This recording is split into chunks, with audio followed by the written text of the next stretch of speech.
Welcome to the Swing Trading with Cycles channel. It's February 5th, 2023. We're going to do an update on crude oil today, WTI and Brent, and we're going to look at the energy names as well. So it's a Sunday. We have this is our first full week of February, and we'll start with the daily chart here. This is crude oil, WTI. We'll also look at Brent. As a reminder, though, it's the same exact pattern for both. They're just obviously they're at different levels. So WTI crude has had this ceiling here at 83, and you can see in the recent days we kind of got close. Look at these wicks, man. Look at these wicks. Just could not get there, and now we're collapsing again. But we've also had a floor around 70, right? So we've had a ceiling around 83, and we've had a floor around 70. That's going back to December when we made that low at $70.10. So now it's a question: are we finally going to break below 70? Or are we gonna make another? I guess in this case it would be a double bottom because this didn't actually get back to 70. In terms of the daily cycle, and just in general, the cycles we're getting a little sort of murky. But this is a high on day 29, and it's currently day 38, right? So we'll probably get a daily cycle low soon, which means a bounce, and it'll be a question of what kind of bounce is that. Is it going to be a high? Is it going to make a higher high or a higher low? But again, you can see this has just been a disgusting chop zone, right? Rally, give it back. Rally, give it back. And so if we look at the weekly chart, right? So, right, we had talked about how, this was just weird, right? Was this a short cycle at 10 weeks? I guess it was, right? And then that means this is a new weekly cycle advance. So is this a new top of the weekly cycle? So week 1. So this would be week 1, week 2, week 3, week 4, 5, 6, week 7 potentially. Crude oil, it has this way of having these kind of really messy cycles in a sense, sort of unpredictable, which is fair. But I always say the cycle counts are a lot less important than the trend, than the price action. And in this case, we are in a downtrend, right? So we made this high here, and then we made this double top, slight higher high, but that's pretty bearish. Then we drifted lower, and now we're consolidating again. Is it before another move down to some other lower level where we consolidate? That we're going to have to see. Let's look at the monthly chart. Does that give us any clues, right? So are we, first off, let's get this off the log scale.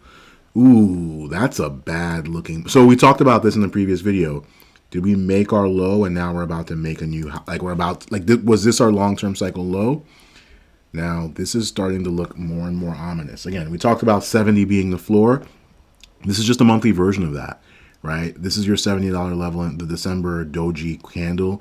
Is that going to hold, right? Because so far, right? So actually, to be clear, once you went below the high of this candle here, so the high of this candle is $83.32. And of course, we talked about how 83 has been a ceiling. And so this was a swing low at one point. Or I should say, no, what am I saying? We actually never had a swing low. Come to think of it, right? What we needed was to see this candle do something like that, right? That would have been a swing low by crossing above the high of this candle, making this candle a low. So this was a swing low candidate, but it never broke out of the candidate stage. And if anything, price has actually just been consolidating inside the range of December. Like you can see this candle. This is your January candle and now your February candle, just both inside the range. So now a question of, do we break down below that? And if we do, then that opens up, that puts back on the table that $62 area. I know there's this talk about replenishing the strategic petroleum reserve, but if you really think about it, it's a global market for crude, and the kinds of purchases that we're talking about probably wouldn't be enough to kind of move the needle. And so that shifts the odds that we could see $60 or something like that. But think about what that means, though, folks. Oil is in a downtrend right now. WTI, crude oil, is in a downtrend. What do we think that means for inflation? Well, that means inflation's goes lower too, right? Because crude is such a big component of it. So we do have to think about the fact that those two go hand in hand. Let's look at Brent really quickly. Just look at what those levels are. So as we said, crude WTI is 83, is Brent's 88. Call it 88 to 89 because this is actually 88.78. But you can see in the case of Brent, we've actually spent a lot less time pressing up against it. Again, so look at crude, right? Well, that's actually, yeah, you could argue they both haven't spent much time getting too close to the resistance level, but can't get through 88. And the floor for Brent so far has been somewhere in the 76 area. And so we're going to have to see, does that hold this time? But before it gets that, it would have to break this pivot here. So this pivot is 77.65. So that's our next potential area of support, another potential bounce zone. And again, same kind of picture for the weekly cycle. Just an ugly chop zone the last 1, 2, 3, 4, 5, 6, 7, 8 weeks. Yikes. So I hope you're having a good 2023 so far. There are always places to make money and more importantly, not lose money. And I'd say this is one of those that falls into that latter category where sometimes price action tells you just the trades to avoid. And like right now, there isn't really an edge here, not at least not in the price of crude oil. So that would be something like UCO, which is like a leveraged crude oil play. And obviously there's like a USO. But look at this chop zone here. I mean, my God, that's just ugly. Like, oh God, like who wants to trade this, right? Like, yikes. It's like there are much better places to make risk-adjusted returns. As I talked about, just to be clear, broader market is breaking out. Semis in particular are looking good. Crypto has probably bottomed. Uranium is looking good. There are a lot of options out there, folks. So let's look at some specific energy names. And we'll first look at, we'll first try to understand, are they in weekly cycle decline? So let's start with VLO. This one's looking super bullish. Has that changed? Let's look at the daily charts. So this thing topped out on day 32. We probably talked about that in the previous video. Let me just triple check, because we were talking about where these things were in their daily cycles, right? So 32, very likely a daily cycle high, and we did get the swing high by closing below that low. And so what is today? 33, 34, 35, 36, 37.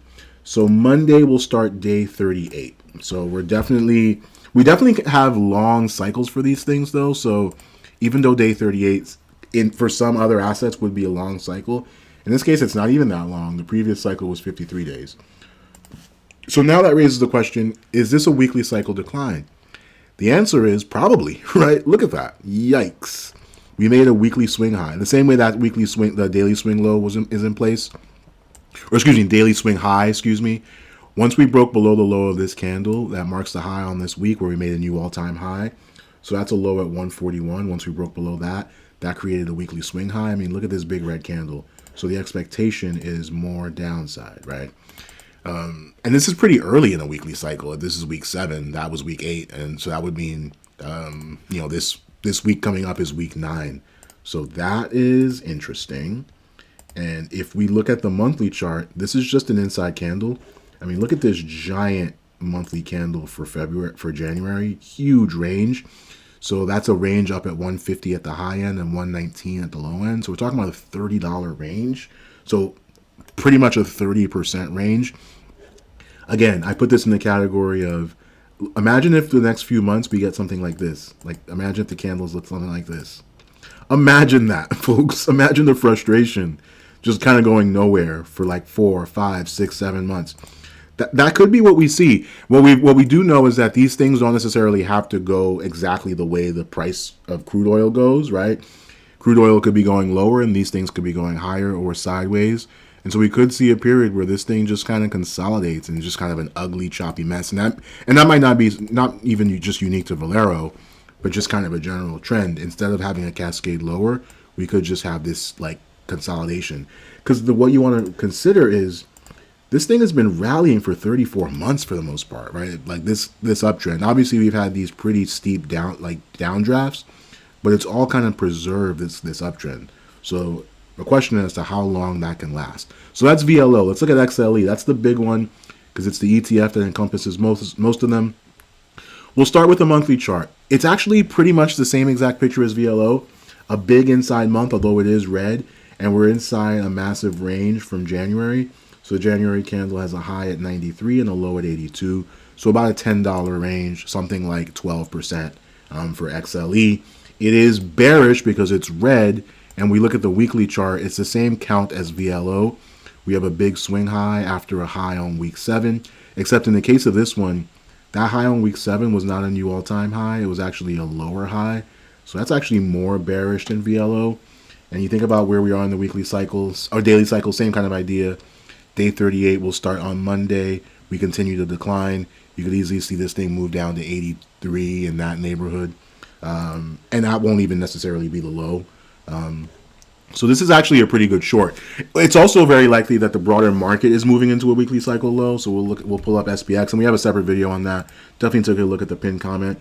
I mean, look at SPX, right? We closed as a swing high right below the high of this candle here from Thursday. And so very likely that SPX is moving into a weekly daily cycle low, maybe down to the 4,000 area. So it would make sense that XLE. So the way to think about that is XLE topped out many days before the S&P, right? Think about that. The S&P just topped out on February 2nd, right? And XLE topped out on January 26th. So it's kind of leading the way down in a sense. Good risk-adjusted short there. XOP. So this is more bearish than XLE. Look at the weekly chart. Just quick flash. Look at that. I know there are a lot of lines here, so that might make it a little harder to see. Let me take this off auto. Look at the structure of this weekly chart for XLE. See that? And then look at XOP. Look at how much lower this high is to that one. Now, XLE also had a lower high, but this is massively lower. I mean, if you're a trend line guy, you can draw, like, look at the slope of that thing. Like, that's not inviting, right? Look at the slope on that thing. Yikes. Okay, so that's XOP. What about, and XOP also, they're all doing the same thing for the most part. Inside month after a doji candle in January. In this case, again, much lower high than this lower high, lower high, lower high. So XOP, if you were going to short something, XOP is probably the thing versus XLE. It's because it's weaker. What about XOM? Big weight in XLE. Let's look at that. So that topped out on day 33, and we are still in decline. Notice much more shallow decline than XLE and some of the other names. So this is outperforming. What about the weekly chart? Oh, we did not even make a weekly swing low or swing high. Look at that. That's important, right? So whereas those other names we looked at fell below the previous week's low, look at where Exxon closed. It's just an inside candle, right? It actually didn't even break the low from the previous week. So we have very clear levels. We have a high at 117 or 118, call it, and a low at about 105. Pretty big range. That's your weekly, and that creates pretty much the same picture on the monthly as the other ones. Inside month, although this one is closer to the higher end of the range. That's Exxon. Phillips 66, moving into weekly cycle decline. This one notably is actually already below last month's low, so that's a big tell. This is more bearish than the others. So again, as you're thinking about which is outperforming, which is underperforming, Phillips 66 is underperforming. And look, oh my God, look at this daily cycle. Oh, geez. Let's just talk about this really quickly. So really ugly chop zone, and then we finally come up and make a high on day 32. And then we proceed to drop pretty rapidly, sharply lower. And most importantly, we dropped below the cycle low, didn't we? Right? That's called a failed cycle. In other words, we made a lower low, right? That's all. That's another way of saying that. So that's a big no-no. You want to be making higher highs and higher lows, not dropping below the low of the previous cycle. So that's really telling. And that opens up a move potentially to like the low 90s, like right around here, this cluster of pivots. So this one is definitely one of the weaker ones and a short opportunity. I'm just going to pause this right there. Especially when the market is moving into into some kind of cycle low. That's the time when you want to kind of press on the ones that are weaker because they're going to collapse. And really, you think about the way this is perched atop this candle, right? Like that's what would take you to the low 90s. I mean, the low of this candle is actually 82. So if things got really ugly, that's where we could end up for this name. OIH, which was actually outperforming most, and you can see that. I mean, look at that thing. This thing refuses to go much further down, although it probably will get forced down. But look at that. Made a high on day 20. This is actually day 25. I'll fix that. So that's day 25.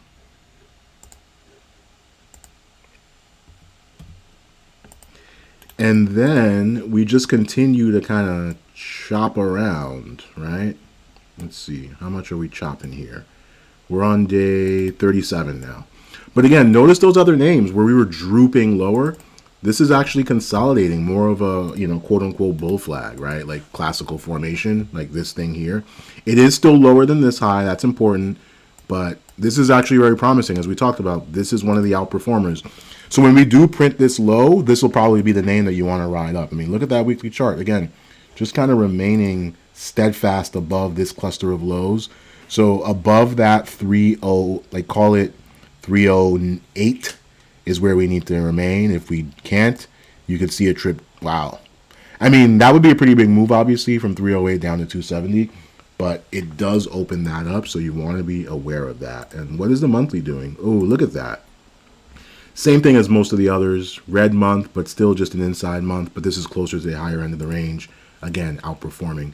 ConocoPhillips, ooh, this one is doing the same thing as Phillips 66. Do you notice that? And I think these are the ones we called out as weaker than the other ones. Look at that. That's important. It actually closed below the previous low on Friday. That's yikes. So it made a high on day 27, and now we've only been declining for a few days. So this is actually a very high probability short. Ooh, this is juicy. So that's day 28, 29, 30, 31, 32. So it's only been declining for just like a handful of days. So this is, and of course, just be aware, wouldn't be surprised if you got at least a little consolidation, like maybe something like that, right? Before your move, before the final move lower, right? And we'll look at the weekly chart to see what are some potential targets, because it's usually a little bit clearer there. But this is a good one. I'm just going to jot that down real quick. So on the weekly chart, I mean, look at that big weekly candle. And this is an important like pattern. You can actually see it happen twice. Like, look at this big red candle right down.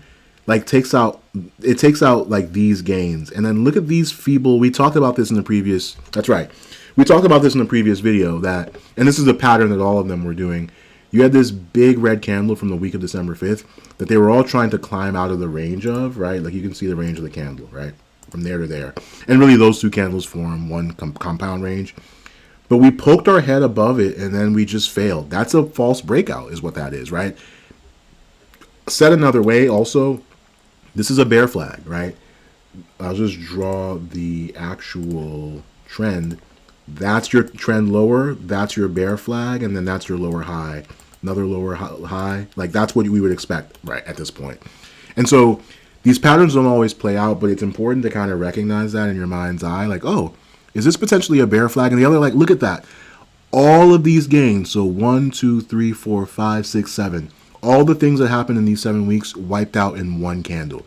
That's an important sort of signal when you have like a big bullish candle that takes out a bunch of weeks of declines, or a big bearish candle in this case that takes out weeks of advances. And again, this was a feeble advance. It took us 7 weeks to finally kind of sort of try to climb out of the range of one big bearish week. And then it all got wiped away in another week. I mean, I hope you can see that. I always say it's like tiny little candles up, big red candles down. We probably get a few tiny candles up again, and then big red candle down. That's an important pattern to recognize because it shows up all over the market. And the other thing that this is doing, which makes sense, that big weekly candle creates a new low on the monthly chart. Look at that thing dropping below that low there. And that opens us up to, somewhere here, right? So easily down below 100 at this point. Obviously, because of this big down, and again, we talked about the daily cycle being only day 32. Let's see, what was this cycle's length? Just to give ourselves a ballpark. So that was 57 days. And this cycle was 52 days. So that kind of gives you a sense. That cycle was 54 days, right? So that gives you a sense. If we even say that this cycle is 50 days, right? Let's just say, that would be even kind of short. That doesn't give you a low until March, right? So this is a nice high probability short here. And what about Devon Energy? This has been underperforming for a while now. So similar kind of situation, not quite as bearish as ConocoPhillips. And I'll just have a little red, plus PSX. XOP is also pretty red. Not as bad because it's still above this daily cycle low, so that's important. We are in weekly cycle decline. I mean, look at this swing high. I mean, that's, again, same kind of pattern. This is a bear flag. And notice, this got nowhere near the high of this candle, right? So at least that other one kind of poked its head above there. This just kind of stayed very close to the lower end of the range, and then now it's collapsing. So now it's going to challenge this pivot here. So the low there is 56.41. Let's see if we get down there. And what is this doing on the monthly? So on the monthly, it's an inside candle, but it's the lower end of the range. What about Marathon Oil? That was underperforming, and it still is. Monthly is red, lower end of the range. What about the weekly? Oh my God, look at this candle. That was a big sell signal. Big swing high now. We're going to test this low here at 24.78 would be the expectation. On the daily chart, let's get auto back on this thing. So if we say that this was our daily cycle low, we're still kind of early in the daily cycle. So again, meaning a lot of time to decline. So the high was on day 13, and this is currently day 21. So it'll be day 22 on Monday. Yikes. That leaves room for a lot of downside, right? Because it's pretty early in the daily cycle. If you're getting a daily cycle that's like 50 days and it's only day 22, you can do the math on that. That leaves a lot of time for decline. That's Marathon Oil. And finally, Chevron. This is the one that had the big buyback. Well, big buybacks don't save you from cycle declines. It happens. That's how price action works. Nothing goes up in a straight line forever. And in fact, this might have been the day of that buyback announcement. Big $75 billion buyback announcement. So that was day 26. This is day 27, 28, 29, 30, 31, day 32. So similar count to some of these other ones here. So day 32. So still relatively early in the daily cycle. Again, knowing that these cycles tend to go a bit longer, like in the 50-ish day range. That said, wow, when we're like a whisker away from failing as well, we haven't failed actually we did. No, we did. we did. We did come back. Obviously, we rebounded after we failed, right? We had a rally, as you can see, based on the lower wick. And you can see the weekly chart, very clear weekly cycle decline. So the long and the short of it is energy names are finally rolling over. And let's look at energy relative to SPY, right? How is that? Look, we can start to see the breakdown pretty clearly here. So this is a monthly chart, ratio chart of XLE versus SPY. So when this is going up, XLE is doing better than SPY. And you can see this thing has been down only since the 2008 top, that global financial crisis. I mean, just look at this steady decline. But it bottomed in December 20. And what is that? Is that December 2020? November 2020. So since November 2020, look at this series of higher lows, right? Very clean, clear uptrend. But now that's being threatened, right? We have a swing high, folks. Well, actually, yeah. So swing high was in effect once we went below that candle, because that's the candle that marks the high. And now we're getting followed through because we now have a low this month of February below the low of January. And it's also below the low of February here. And so the next thing we would expect is to break below the low of this candle here in October, because you can kind of think of this as kind of forming a cluster. And we can see that easier by looking at the quarterly chart, right? So another way of saying that is we're threatening to break below the quarterly low. I mean, this is the same uptrend we were looking at. It's just cleaner, more consolidated because it's a quarterly chart. You can see this nice big move up, higher low, big move up. So is this just creating a higher low, right? Like that. Is this going to be a higher low, something like that, and then we go like that? Possible, but it still means in that period of time, energy is going to underperform. And this is a quarterly chart. And so this candle doesn't close until the end of March. So we could be looking at some good downside for the next 4 to 6 weeks or something, even if this is going to make a higher low and it's not just like a bigger kind of breakdown. So that's important to know about. Energy is finally starting to, I mean, if you look at the quarterly chart, it kind of tells you everything. We've had 4 red-green candles in a row. So XLE has been firmly outperforming the S&P 500, like really for the last year, with like no stopping it. And now we're finally printing a red quarterly candle. Again, question, is this the start of a larger downtrend? Do we make a swing high below this candle, right? And then all of a sudden we start a little downtrend on the quarterly chart, right? These are big patterns that will play out over quarters and years. That's what we want to. That's what we're going to try to understand here, and obviously continue to monitor on this channel. But we will leave it at that. Our crude oil update, and also looking at some energy names. So things are rolling over. This is not the sector to be long in if you're looking to make money, but a lot of other things are looking really nice. So definitely take a look at that pinned comment. Thanks for watching. I'll leave it at that.